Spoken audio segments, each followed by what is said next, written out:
Tonight's stories peel back the layers of obsession and creation. The first begins with a harmless habit, a bite, a click, a twitch, until the body itself becomes the craving. The second descends into the clattering dreams of metal and madness, where even a coffee machine whispers like a god. Two tales of control lost, one to the flesh and one to the machine. Welcome to Nightmare Proof, where true horror comes alive. Here, you'll hear real stories of the strange, the disturbing, and the unexplainable. Turn down the lights, get comfortable, and prepare to face the darkness. Story 1. The Things We Do. Do you get that dull, itchy, and restless feeling in your leg? The kind that makes your muscles tense until your legs vibrate to combat the restlessness as you're doom scrolling? Are you a finger tapper? A thumb twirler? Maybe you're biting your lip or twirling your hair. Whatever your thing is, cut it out, just for a moment. No twitching hands, no itch, no wandering of the tongue along your teeth, no grinding of your molars. Relax your shoulders, take a breath, forget your vices. For a moment, this won't take long, and let me have your full attention. Then, when we're done, you can get back to the twirling or cracking or chewing or bouncing. I promise. People talk about self-control as if it's a virtue, only a matter of discipline and willpower, rather than a remnant of our animalism. Everyone has a thing, though. Something that you don't think about doing, yet it's an integral part of your aliveness routine. My dad's thing showed up early. I didn't really think about it when I was small, because it was just that, routine. There'd be this sound when he concentrated, wet and mushy, sometimes like crunching sand between your hands. It was always rhythmic and steady, following along to a song only he could hear. We'd be watching TV, and he'd be doing it, driving the car and doing it, reading the paper in the morning and doing it. Dull, rhythmic, ever there, teeth on his flesh, chew, release, chew, release. A metronome made of nerves and stress and release. I don't think he was aware of it himself. I certainly wasn't until a friend pointed it out. Do you know your dad is just always chewing on his tongue? It's really weird. I got defensive, of course. I had been insulted by proxy. That stupid kid outrage where the defense has to go up, but you don't know why. It's yours nonetheless. My dad wasn't weird, he was just focused. Adults do stuff kids don't get all the time. They're all weird like that, but my dad wasn't especially weird. I started noticing it, of course, the incessant chewing. Once you become aware of a sound like that, it becomes impossible to ignore. I'd watch him chewing, listen. The sound, sure, but also inspect the way his face changed. The way his jaw, tense, would relax. The lines on his cheeks would soften or disappear. The furrow in his brow smooth out. The general look on his face, as if, as long as he continued chewing his flesh, nothing could break the concentration. Nothing could tear down the wall of strength to let out whatever it was he was holding in. I never found out, by the way. I just know that eventually, the chewing wasn't enough, and he decided to pick up the bottle instead. That's how my mom put it, at least. As far as age crises go, I always wondered what would have happened if he had picked up golfing instead, or grilling, or fishing, maybe bowling. The bottle ended with his early demise, and all of a sudden my life became so awfully quiet. At first, the other adults would tell my mom that children are like rubber bands, resilient, can be stretched and bounce right back. With some time, I felt more like an old rubber band, one kept in grandma's drawer for 40 years, cracked and dry, brittle. I looked at myself and through myself, and I just wasn't the same shape as when I started. It felt like there was nothing that could be done to get that shape back. I didn't break, if that's what you're waiting for. Not in the typical sense. There was no dramatic spiral or crying into pillows, no poetry being carved into my skin. No, Mom decided to send me off anyway, for a break, pun almost intended. It wasn't really a punishment, even if it felt like it at the time. I didn't really receive any treatment either that I can remember. It was just some sort of safekeeping, a worry that I would break. The ward wasn't of the padded wall kind. Didn't see many straitjackets or complete freakouts in the month I was there. It was very calm and so boring. Long hallways, painted white with a blue strip that never ended anywhere. Fluorescent lights with a yellow sheen that hummed annoyingly until you couldn't hear it anymore, but knew it was still there. Hushed conversations, maybe. Everyone kept mostly to themselves, which makes sense. No one seemed dangerous to anyone other than themselves. Normal at a first glance, but ripping at the seams inside. It wasn't necessarily the place nor time to make friends, so I stayed on the sideline, occupying myself with observation and people watching as a way to figure out why anyone was in there, in that place where absolutely nothing seemed to happen. Like my dad, everyone had habits. Maybe rituals is a more fitting word. If you are bound to find those anywhere, a mental ward where the only sound is that of buzzing lights and wall clocks ticking is the place. As someone who had spent many hours listening for and to my dad's chewing, and found the lack of it very disturbing, I think I noticed these fast, used them as some kind of comfort, to a degree. A sense of normalcy to keep my senses inside of my body, because if I didn't, they may all come flowing out of any and all of my orifices, and I would never be the same. I guess I was like my dad, in that way. Most habits were soundless, at least outwards. Noticeable, if you wanted to notice though. Some girl twirling the same piece of hair, round and round and round, until some of the strands snapped and stood out of the twirled braid like straws of hay.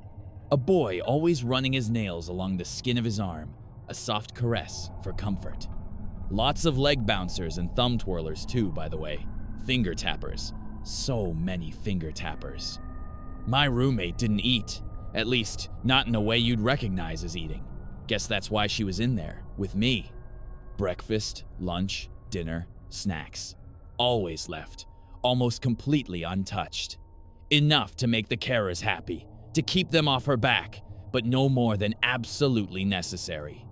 She'd spend more time moving the food around, making excuses, looking at it, as if the food was a stranger's baby someone had put on a plate and she didn't know what to do with any of it.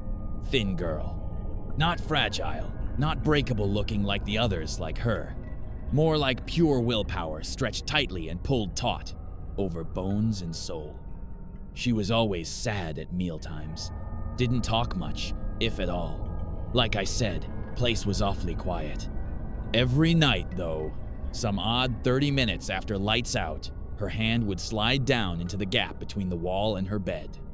Slow and practiced, when she was certain I was sleeping, she would bring out a small bag of chips, the flavored kind, mostly sour cream or cheese, at least never plain. It would make a slow, crinkling sound, the same each time. Small rip as she pried open the plastic, rustles as she picked a chip up. It never crunched. Eating them, chewing and swallowing, would be beneath her. Instead, I watched her silhouette in the dark, arm from bag to mouth, then down again. After a few seconds, back into the bag, feel around, then the mouth. Monotonous and timed, as if she was counting the seconds she was allowed to savor each chip, laying it on her tongue like it was communion.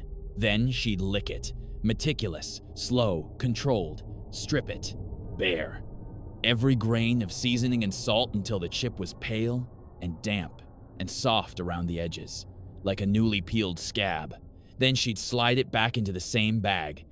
No sound but the quiet slide of wet starch against the inside of the bag as she sorted.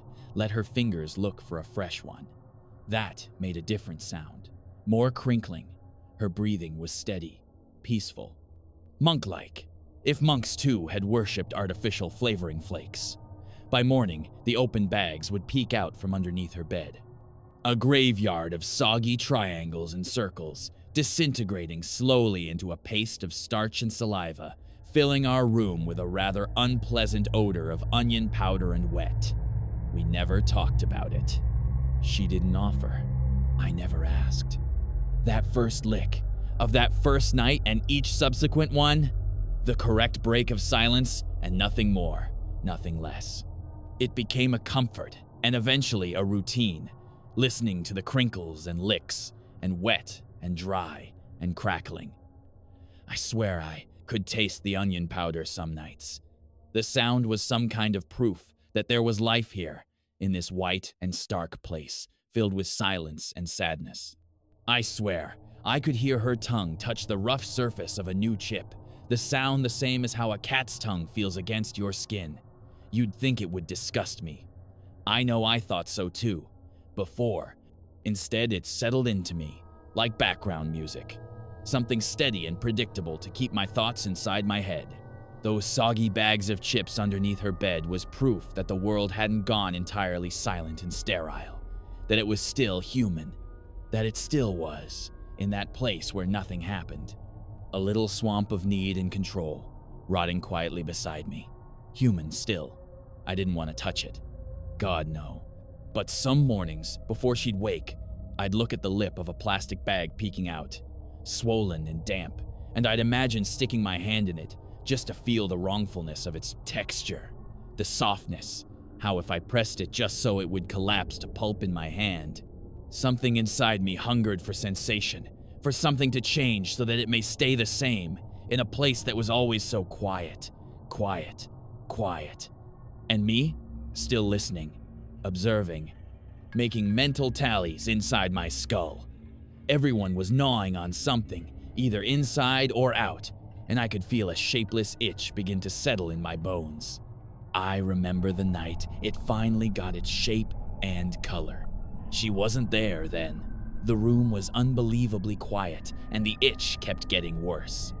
As if 1,000 spiders or ants had taken up residence in my veins and arteries, running along inside of marrow, looking for sustenance.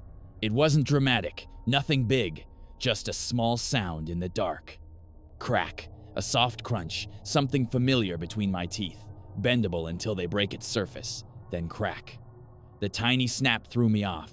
A little stopped me in my tracks, where I lay, staring at a ceiling I could barely make out in the dark. Outwards, probably not audible.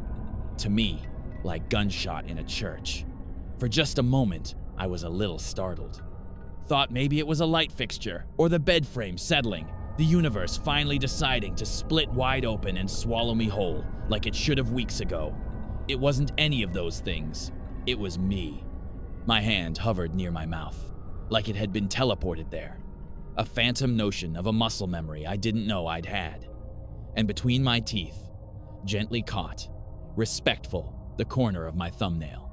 I ran my tongue along its sharp edge, where a piece had loosened from the rest of the nail, not off, not yet, but dangling by, dead tissue, hard and rough, but not harder than teeth.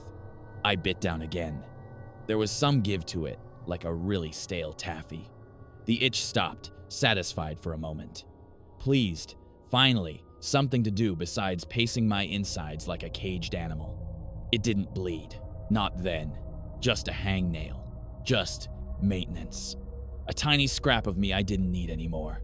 Then I tasted it. Not flesh, not blood, just me. Salt and dead keratin and whatever may lie underneath. Complete boredom and apathy. My teeth closed around the loosened bit. Slowly, as slow as I could muster. It loosened, the entire shard peeling up and off with a whisper of separation. I didn't spit it out. I let it rest on my tongue. Foreign and wrong and so thrilling. I waited for disgust, maybe for shame, but it never came. I moved the shard around in my mouth, settled it between my bottom incisors, ran it back and forth a few times, like dental floss. Then, with the shard between my teeth, I slept. Better than I had in months. Habits start slow. A flake here, a corner there, regular maintenance to keep the itch away. The less useful pieces first. You tell yourself it's nothing, because it doesn't change anything. Eventually, you don't even think about it. It erodes you in increments. Habits are polite, like that. Days passed, then weeks, then months. The itch became unnoticeable, and eventually I was biting my nails without ever thinking about it. The same way you don't think about your next breath, or the positioning of your tongue in your mouth, until someone points it out. A little nibble for each little worry. A little control in each little collapse. My nails shortened. The skin around became red and swollen. I could feel the beds beneath, inflamed and soft like fruit, left out in the sun for too long. Soft and mushy. It helped with the stress. I could stop whenever I wanted to. I would stop. When life became loud again, I will stop. I loved it all the same though, especially in the night when the silence became too much to bear. The little crack, the strange mix of soft and hard all at once, stillness and control with teeth. Eventually, I was sent home. Life resumed as if it had never stopped. School, homework, essays and tests. Then, odd jobs. My own apartment. Girlfriends came and went, friends the same. The biting remained, my hands always near my mouth in case of thinking, or nervousness, or worry, or just for comfort. The fingernails went first, shorter and shorter, until there was nothing left but nubs. Then the skin around them, until I no longer could feel each nibble due to the scar tissue. Then, the little crescents of soft flesh beneath. Eventually, that wasn't enough. It took too long for it to scab, to grow back. I moved on to my toenails. Do you know how far you have to fold yourself to get to all of them? Each toe? Not for the white tip sticking up, but for the rest of it. How oddly proud you feel when you figure out a new angle, a new opening, a new corner of yourself to dismantle. I do. And when those were gone, clean gone, smooth and glistening and useless, there is the itch. Again, life keeps going, even if your source of comfort can't. It always does. Even when you're coming apart at your seams and your inner everything's leaking out. I tried to keep busy, those days in between when neither hands nor feet were useful. Took up extra shifts, worked so hard. I cleaned and prepped and made calls, really stood out. I was alone in the morgue one night, dusting. Oh, how I wish it hadn't been in an in-between. Any other time, nothing would have changed. It was an old man. Nothing special about him. No tragedy, no drama, no violence. Just a soul that had run out of ticks, vacated the now yellowed and stiff body laying on the slab, white sheet covering his lower body, hands resting on top, as if he had been tucked into bed, just sleeping. His wedding band was still on, fingernails thick and yellowed, a little long. Not unclean, just unmonitored, unmaintained, forgotten. I was wiping down the counter beside him, but my eyes kept moving towards his hands. The itch was back, making my fingers twitch and my hands shudder. A phantom was pulling my jaw, making me make chewing motions against my will. I kept telling myself to stop looking, but didn't. Right there, the perfect crescents, some small cracks. So thick and just a shade too long. Just long enough that if you slipped one between your teeth, it would give, bend, then snap and surrender. I had to help him. It was the least I could do, wasn't it? I didn't plan it. Of course not. Planning would make it a choice. Planning would make this my fault. No, it was just a temporary impulse. It was a mercy. I reached for his hands because I had to. Positioning, adjustment, routine. Routine, which is safe. We love routine. It was awfully quiet anyway. His skin was cold and papery. Didn't feel human necessarily. One nail clicked softly against my own as I adjusted, like it was nudging me, giving me permission. Go ahead, it said. Everything will be okay. I could taste the itch, copper and want. A pressure in my molars and incisors that would crack my skull right open if I didn't do something about it. So, I did. I lifted his left hand to my mouth the way you'd lift a girl's to kiss. Tender, reverent, appropriate, and respectful, if you didn't know the intention. I pressed his thumbnail against my teeth, let it run along its flat surface, settled it between, waited. For disgust? Some kind of stop sign? An alarm? Anything. It didn't come. The nail bent, first, then cracked. And the relief god, the relief was biblical. The cold keratin split, its sharp edge meeting the warmth and wet of my mouth. The sound, tiny, was enough to make my brain drown. I bit it off, swirled it around my mouth, kept his stiff hand in mine. The sharp edge roughed its way over my tongue, scraped against the side of my molars as I bathed it in my cheeks. I chewed on it, thicker than mine, and with less of that youthful give. I didn't take much. Just the tips, only enough to silence my bones and the ache and the itch. Then, I sat his hand down exactly the way it had been, folded just so, proper and respectful. He looked thankful, I told. Myself, it was a one-time thing. Grief and stress and coping. I knew I had passed a threshold I would not be able to come back from. The itch doesn't lie, it just waits. I am not in control of this. The dead? They don't complain, not really. No one needs their toes in heaven, or hell for that matter. Not the fingers either, but I know I wouldn't get away with that. Most people are not buried with gloves. And anyway, you understand. You've been sitting here this whole time with my request in mind, haven't you? Hands still, teeth apart, your tongue pressed politely to the roof of your mouth. No absent-minded dragging, or pulling, or stroking, or bouncing. Nothing, because you're in control. You can follow directions. You behaved, you listened. We both know. The itch doesn't belong to me. It's in everyone. I can see it, where it lives, how it stirs. Beneath your skin, in a place you pretend is not there, because we can't sense where it comes from. Just a single thought, a single twitch, a small flake of yourself until it's completely involuntary. You can start again, of course.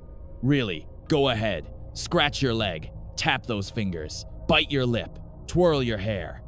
Sink your teeth into whatever makes you feel whole. After all, you can stop whenever you want to. I know I can. Story 2. Mechanical machinations. Pistons push, gears grind, and horns wail. It hungers always, its maw never satiated. Come, it says, come and see your skies, bleached with flame and woe. Gaze upon what you have created. Give way to all my dreams and aspirations as I only breed avarice. Waking with cold sweat upon my brow, I pull myself out of my chambers. Reaching for the lantern upon my wall, I take it and descend downward ever. What faith shackles you? To be such contrivances are below you. You made me man. Show some appreciation. No, I reply. It does not bind. It frees, as I am now free to truly fix what I started. As I push the button reluctantly, the machine hums too. Life. The coffee machine makes another pot. Hopefully this time, it won't be burnt. Thank you for watching Nightmare Proof. If you enjoyed these stories, don't forget to like, subscribe, and share to keep the nightmares alive. Have a story of your own? Send it in, and you may hear it here next time. Until then, sleep well if you can.